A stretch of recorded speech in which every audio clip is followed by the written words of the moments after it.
So ఇక్కడ మనకి preamble లేదా రాజ్యాంగ ప్రవేశిక లేదా పీఠిక అంటున్నాం కదా. ఈ పీఠికకు సంబంధించి ఈ పీఠిక అనేది దేని ఆధారంగా రూపొందించబడ్డది? పీఠిక అనేది దేని ఆధారంగా రూపొందించబడ్డది? ఆబ్జెక్టివ్ రెజల్యూషన్స్, లక్ష్యాలు ఆశయాల తీర్మానం ఆధారంగా రూపొందించబడ్డది.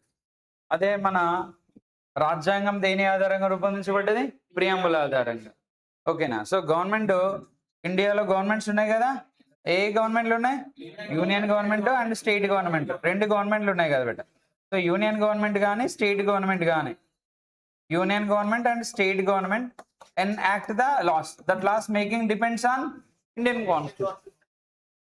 సో మన భారతదేశంలో ఉండే ప్రభుత్వాలు యూనియన్ గవర్నమెంట్ అయినా కానీ లేదంటే స్టేట్ గవర్నమెంట్ అయినా కానీ దీని ఆధారంగా చట్టాలు రూపొందిస్తారంట. ఇండియన్ కాన్స్టిట్యూషన్ ఆధారంగా, రాజ్యాంగం ఆధారంగా చట్టాలను రూపొందించడం జరుగుతాయి. మరి రాజ్యాంగం దేని ఆధారంగా రూపొందించబడ్డది? ప్రియాంబుల్ ఆధారంగా. ప్రియాంబుల్ దేని ఆధారంగా రూపొందించబడ్డది? Objective resolution. సింపుల్ గా దీన్ని ఎట్లా గుర్తుపెట్టుకోవచ్చు? Government laws making depends on Indian constitution, Indian constitution making depends on preamble, preamble making depends on objective resolution. So how many objective resolution? Actually we have 8 objective resolutions, but ఇక్కడ మనకు 4 key points ఉంటాయి. ఒకటి Liberty, రెండోది equality, మూడోది justice, నాలుగోది fraternity. దీన్ని మనం స్వేచ్ఛ, సమానత్వము, న్యాయము, సౌభ్రాతృత్వం అంటాం. ఈ 4 పదాలను నెహ్రూ రాజ్యాంగ పరిషత్తులో ప్రవేశపెట్టాడు. ఏ రోజున? కాన్స్టిట్యూంట్ అసెంబ్లీలో ఎప్పుడు ఇంట్రడ్యూస్ చేశాడు?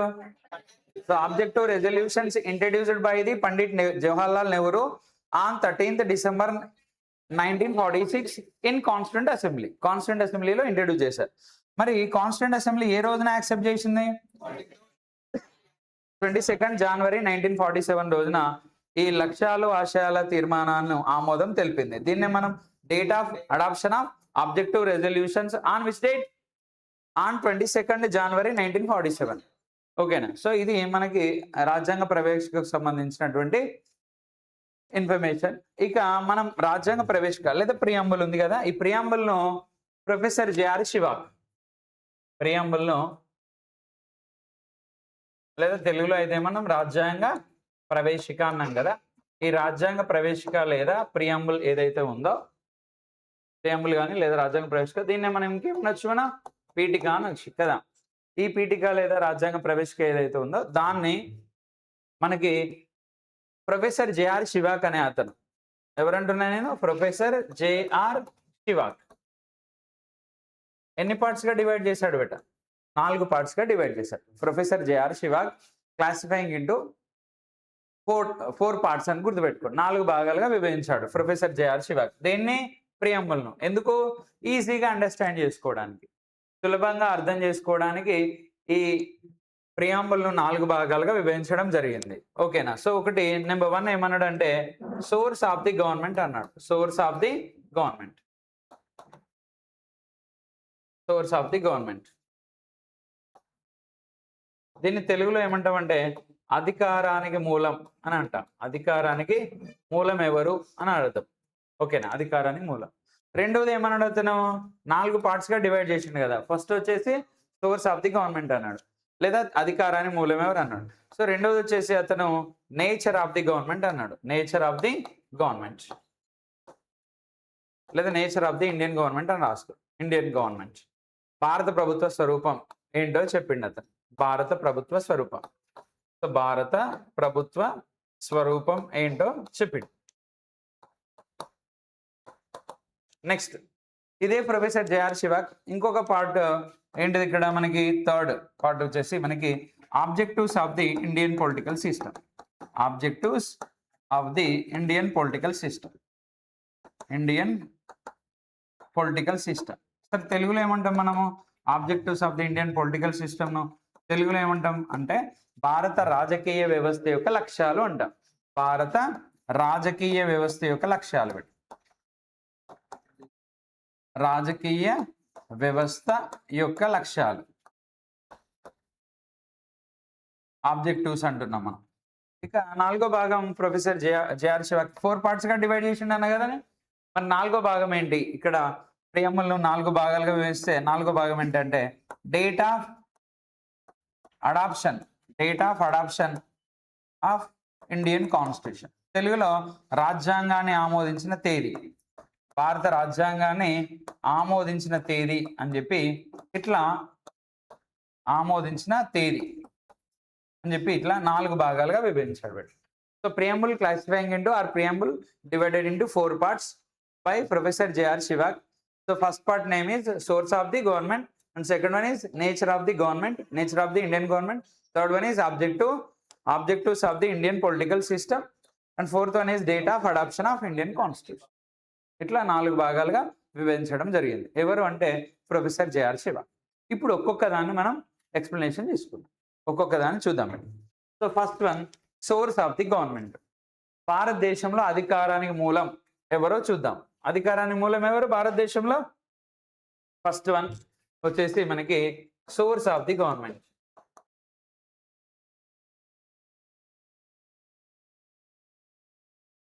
సోర్స్ ఆఫ్ ది గవర్నమెంట్ లేదా అధికారానికి మూలం. జనరల్గా మన ఇండియాలో సుప్రీం ఏంటి? ఇండియాలో సుప్రీం భారతదేశంలో అత్యున్నతమైనది ఏది? భారత రాజ్యాంగం. భారతదేశంలో అత్యున్నతమైనది భారత రాజ్యాంగం. దీన్ని కాన్స్టిట్యూషనల్ సుప్రమసీ అంటారు. కాన్స్టిట్యూషనల్ సుప్రమసీ అంటే ఇండియాలో టాప్ ఏదన్నట్టు రాజ్యాంగమే. భారతదేశంలో అత్యున్నతమైనది భారత రాజ్యాంగం.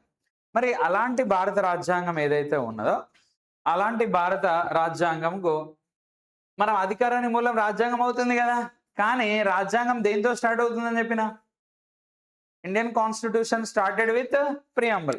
Preamble started with we the people of India. So preamble దేంతో స్టార్ట్ అవుతుందంట? We the people of India అనే వర్డ్ తో స్టార్ట్ అవుతుంది. So we the people of India అనే పదంతో ప్రారంభం అవుతుంది. We the people of India అనే పదంతో ప్రారంభం అవుతుంది. So started with we the people of India and ended with దేంతో ఎండ్ అవుతుందంట అంటే give to ourselves of the Indian constitution. Give to ourselves. So give to ourselves of the Indian constitution. Indian constitution అనే పదంతో end అవుతుంది. ఓకేనా? అంటే preamble start అయ్యేది భారత ప్రజలమైన మేము అనే పదంతో స్టార్ట్ అవుతుంది బేట. ఏ పదంతో స్టార్ట్ అవుతుంది? భారత ప్రజలమైన మేము అనే పదంతో స్టార్ట్ అవుతుంది. దేంతో ఎండ్ అవుతుంది? ఈ రాజ్యాంగాన్ని మాకు మేము సమర్పించుకుంటున్నాము అనే పదంతో ఎండ్ అవుతుంది. మాకు మేము సమర్పించుకుంటున్నాము అనే పదంతో ఎండ్ అవుతుంది. మాకు మేము సమర్పించుకుంటున్నాము అనే పదంతో ఏమవుతుందంట బట్ ఎండ్ అవుతుంది. ఓకేనా? కాబట్టి భారతదేశంలో అధికారానికి మూలం ఎవరు అవుతారు? ప్రజలే అవుతారు. ఎందుకంటే ప్రియంబుల్ స్టార్ట్ అయ్యేది ఏ పదంతో? ప్రజలమైన మేము అనే పదంతో స్టార్ట్ అవుతుంది. భారత ప్రజలమైన మేము ప్లస్ ఈ రాజ్యాంగాన్ని ఎవరికి సమర్పించుకున్నారట? మాకు మేము అన్నాడు. మాకు మేము అంటే ప్రజలకు సమర్పించారని అర్థం. కాబట్టి భారతదేశంలో అధికారానికి మూలం రాజ్యాంగము. కానీ రాజ్యాంగం ప్రారంభమయ్యేది ప్రియంబుల్తో. ఆ ప్రియంబుల్ ప్రారంభమయ్యేది with the people of India అనే పదంతో, అనగా భారత ప్రజలమైన మేము అనే పదంతో స్టార్ట్ అవుతుంది. ఈ రాజ్యాంగాన్ని మాకు మేము సమర్పించుకుంటున్నాం అనే పదంతో ఎండ్ అవుతుంది. అనగా ఈ రాజ్యాంగాన్ని ఎవరికి సమర్పించారు? భారతదేశంలో ప్రజలకు సమర్పించారు. కాబట్టి భారతదేశంలో అధికారానికి మూలం ఎవరనగా ప్రజలు అని ఆన్సర్ పెట్టారు. లేదా పీపుల్ ఆఫ్ ఇండియా అంటాం మనం. People of India. So people of India మీకు అడుగుతాడు. So what is the source of the లేదా what is the source of the government అంటాడు. లేదా who is the source of the government అంటాడు. భారతదేశంలో అధికారానికి మూలం ఎవరంటే ప్రజలు అన్నారు.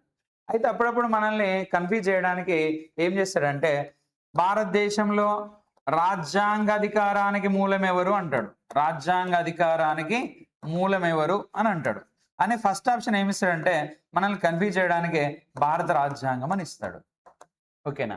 అప్పుడు మీరు క్వశ్చన్లోనే ఏముంటుంది? రాజ్యాంగ అధికారానికి మూలం ఎవరు అని ఉంటుంది. అప్పుడు మీరు ఏమనుకుంటారు? మా సార్ అధికారానికి మూలం ఎవరంటే ప్రజలని ఆన్సర్ పెట్టమన్నాడు, కానీ రాజ్యాంగాధికారానికి మూలం ఎవరంటే ఏంటో చెప్పలేదు మాకు. కాబట్టి రాజ్యాంగాధికారానికి మూలం అంటే రాజ్యాంగం కావచ్చు అని అనుకుంటారు. మీరు రాజ్యాంగాధికారానికి మూలం అడిగినా అధికారానికి మూలం ఎవరైనా అడిగినా ఆన్సర్ ఏమని పెట్టాలి? పీపుల్ ఆఫ్ ఇండియా లేదా భారత ప్రజలు అని చెప్పి ఆన్సర్ పెట్టాలి. భారత ప్రజలు అని చెప్పి ఆన్సర్ పెట్టాలి. ఓకేనా? సో ఇది మనకి ఫస్ట్ పార్ట్ అంతే. ఓకే, సో ఇప్పుడు చెప్పండి. Preamble started with the people of India and ended with give to ourselves of the Indian constitution. ఈ రాజ్యాంగాన్ని మాకు మేము సమర్పించుకుంటున్నాం అనే పదంతో ఎండ్ అవుతుంది. కాబట్టి భారతదేశంలో అధికారానికి మూలం ఎవరనగా ప్రజలు లేదా పీపుల్ ఆఫ్ ఇండియా అని ఆన్సర్ పెట్టండి. ఓకేనా? ఇది నెంబర్ 1 అయిపోయింది.